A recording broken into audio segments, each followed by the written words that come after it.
71 की लड़ाई हुई थी तो बहुत कम लोगों को ये मालूम है कि इंदिरा गांधी ने एक ऑपरेशन चलाया था स्टीपल चेज। वो स्टीपल चेज इन्हीं लोग का मतलब कि ये जो अभी काम कर रहे हैं ना, ये लोग कल युद्ध होगा, ये इन लोगों को सबसे पहले इनको जेल में डालना चाहिए। ये आपके मूवमेंट्स को रोकेंगे, नक्सलाइट से मिलके आपका जो इंटर थिएटर मूवमेंट्स होते हैं सारे ऐसे काम करेंगे। ये ऐसे सोशल मीडिया से ये अफवाहें निकालेंगे, इनकी पूरी फंडिंग है साहब वहां से। तो कम्युनिस्टों की तो बात छोड़ दीजिए, और माओवादी की अब 1967 में आप देख लेना कि माओ ने क्या कमेंट किया था जब नक्सलवाड़ी से ये हुआ था। तो इनका रोल मुझे बिल्कुल हैरान नहीं करता है, ठीक है। लेकिन दुख की बात है कि हमारे यहाँ पता नहीं इनको इतनी इज्जत क्यों देते हैं। आपके टुकड़े टुकड़े गैंग, मतलब इस देश में मुझे लगता है कि हम अपने दिमाग से नहीं, हम ज्यादातर यहीं से सोचते हैं, यहां से सोचते हैं, या हम लोग इतने बिके हुए लोग हैं हमारे में से कुछ। ये बात आज तक समझ में नहीं आई कि लाख तथ्य लाके दे दो आप, आदमी नंगा खड़ा है, वो नंगा हो गया पूरे दुनिया के सामने, लेकिन हमारे यहां कुछ लोग रहेंगे वो कहेंगे कि नहीं ये तो इसने तो बहुत नेचुरल कपड़े पहने हुए।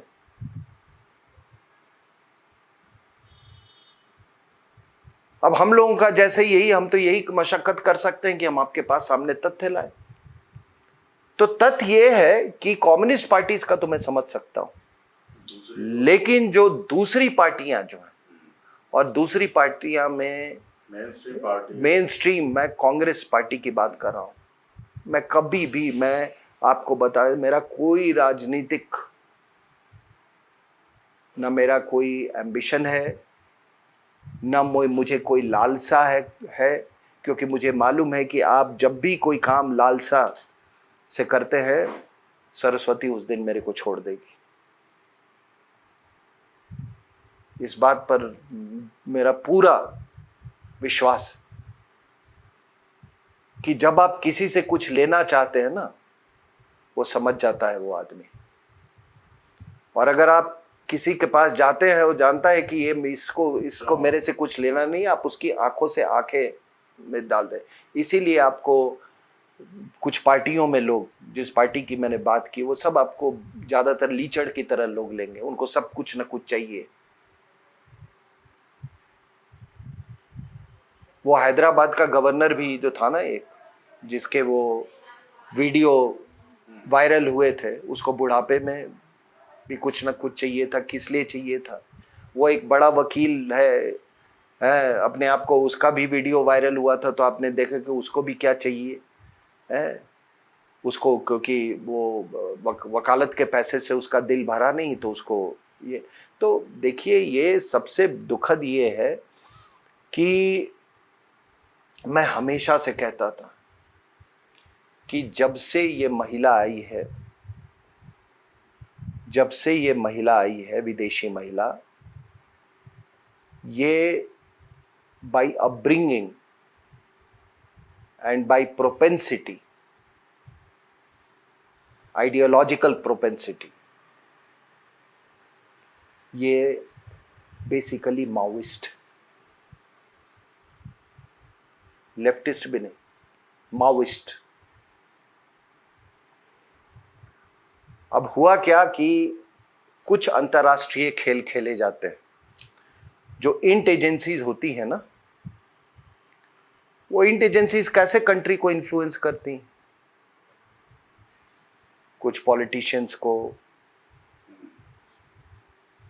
उनको प्रमोट करती हैं, कुछ आपके मीडिया में लोगों को प्रमोट करती हैं, कुछ मीडिया हाउसेस को प्रमोट करती हैं, कुछ आर्टिकल्स लिखवाने में वो करती हैं, कुछ बिजनेस हाउसेस को वो करती हैं, कुछ जो इंसर्जेंट ग्रुप्स हैं उनको सपोर्ट करती हैं। जहां भी आपको फिशर्स मिलेंगे जिस तरह के, वो लिवरेज तैयार करते रहते हैं। और फिशर्स नहीं है तो वो फिशर्स वो लिवरेजेस तैयार करते हैं वो, कि चले भाई तू ये दिस पैंथर दैट टाइगर, मतलब वो दिस पैंथर पार्टी, ये टाइगर पार्टी, वो सब ये सारे इस तरह से शोषित समाज, ये सारा चीज़ ये ऐसे ऐसे करके लोग क्रिएट करते हैं। तो देखिए, ये महिला जब कांग्रेस पार्टी में आती हैं तो बड़ी संदेहपूर्ण रूट से कई लोगों की अचानक मृत्यु हुई, आपको सब मालूम है। कई लोगों की एक के बाद लोग लुढ़कते चले गए। रास्ता साफ हुआ तो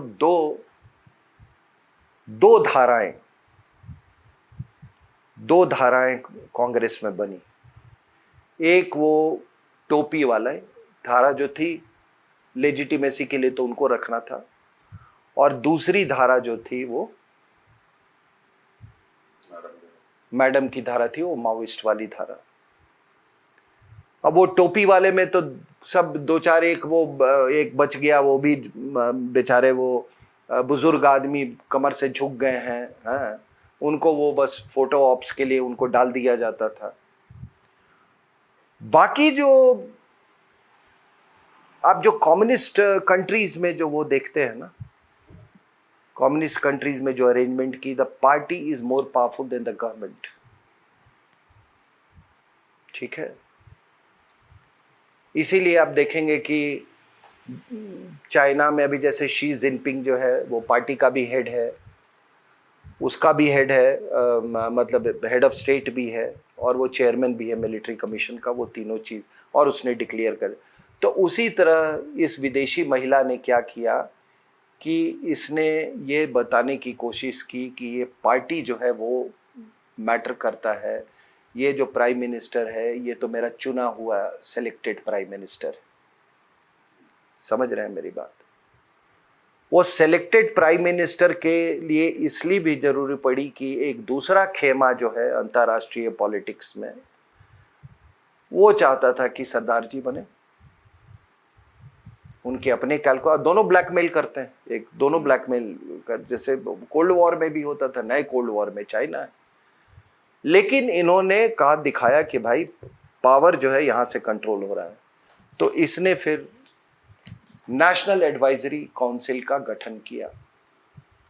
नेशनल एडवाइजरी काउंसिल का गठन जो था वो छटे हुए माओवादी, छटे हुए एंटी नेशनल्स, छटे हुए एंटी नेशनल, वो आज भी आप देखोगे वो कहीं पे एक दो अखबार हैं उनको स्पेस मिलता है, और बाकी तो अब दिखते भी नहीं, छटे हुए एंटी नेशनल्स। और किसी ने, मतलब ये क्या, ये कम्युनिस्ट सरकार है क्या यहाँ पे? क्या ये कम्युनिस्ट सरकार है कि आपके पार्टी नेशनल एडवाइजरी काउंसिल किसको एडवाइस कर रहा था? किसको? क्या वो इटालियन में एडवाइस कर रहे थे, इटालियन भाषा में? क्या उनका औचित्य था? लेकिन फिर भी हम लोग को बात समझ में नहीं आई है। तो वहां पे आपने विनायक सेन वाले में देखा, सब कुछ साफ हो गया था उस समय कि क्या होने वाला है। और तो और मैं आपको बता रहा हूं ये कितना खतरनाक और खूनी खेल है। महेंद्र कर्मा और वीसी शुक्ला को मारा गया, दोनों कांग्रेसी था। और उसके पहले देखो ना कैसे, मतलब जो सिलसिला जो, और एक ही पार्टी से क्यों लोग ऐसे मारते हैं, उन्हीं के साथ एक्सीडेंट भी होता, हवाई जहाज में भी वही मरते हैं, उधर भी वही मरते हैं, रोड का भी उनका वही एक्सीडेंट होता है, अचानक चेहरा किसी का काला हो जाता है, कोई एलटीटी में से मारा जाता है, तो अगल बगल कोई साहब, उस समय मैं वहाँ पोस्टेड था, मैं चेन्नई में, और राजीव गांधी साहब, मैं उस समय मैं मेरे सीईओ जो थे, मैं उनको लेने गया था, मैं ऑफिसर्स ट्रेनिंग एकेडमी में पोस्टेड था। तो राजीव गांधी साहब उस दिन उतरे थे, मैंने उनको देखा था उस दिन, मैं लॉबी में खड़ा था, और बाद में वो हमारे वो पीछे से वो सेंट थॉमस माउंट के से वो श्री पेरुम्बदूर में गए थे। अब आप बताओ कि कोई भी, आप देखते हो ना, कोई एक आदमी जो प्रधानमंत्री रहा हो, एक आदमी जो इतना बड़ा लीडर है साहब, मौत के वक्त में एक कांग्रेसी आसपास नहीं था। आप सोच सकते हो? तो ये तो पूरी साजिश ही कब से चल रही है ये? एक कांग्रेसी नहीं था, एक कांग्रेसी का मुझे नाम बता दो। वहां का जो लोकल एमपी था या थी, वो भी नहीं। ठीक है, जिसका नाम आया, जो शक था, जिसके ऊपर सबसे ज्यादा शक था, और मुझे वो शक बिल्कुल सही शक था, उससे इन्होंने कोरिलेशन कर लिया। कोई गम नहीं था राजीव गांधी के मौत का। ये तो उसके बाद से क्या होता है कि ये मैं कह रहा था कि जब ये वीसी शुक्ला और महेंद्र कर्मा मारे जाते हैं,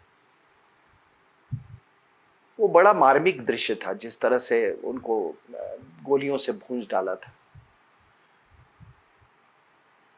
उसके बाद ये चुनाव के पहले वो राज बब्बर वहां आते हैं और कहते हैं कि ये जो ये माओवादी हैं, क्रांतिकारी हैं। तो यानी कि आप ये कहना चाहते हैं कि वीसी शुक्ला और महेंद्र कर्मा क्रांतिकारियों द्वारा मारे गए थे। आप यही कहना चाहते हैं ना?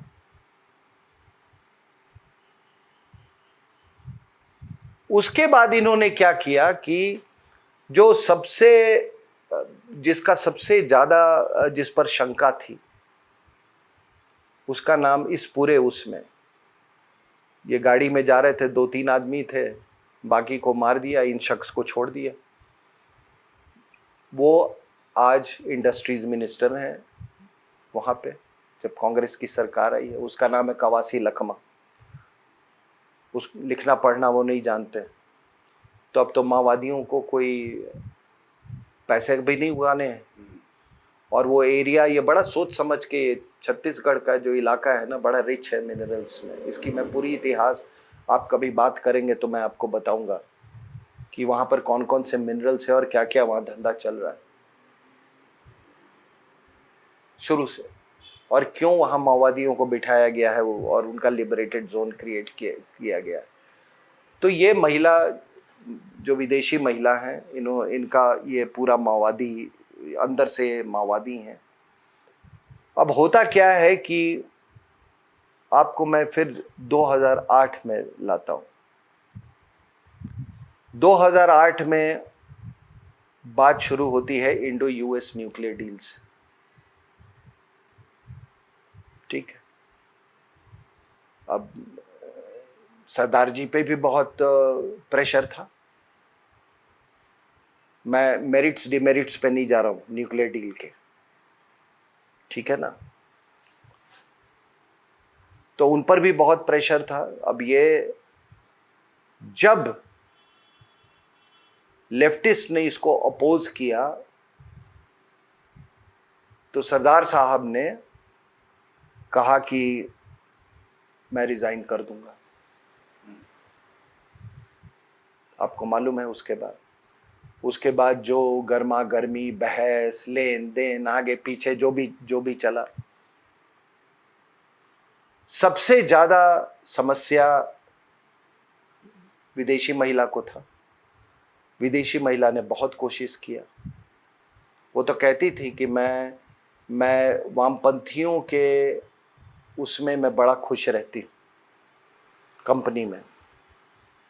उन्होंने एक ये बात कहा था। खैर, सरदार साहब ने अपनी सरकार बचा ली।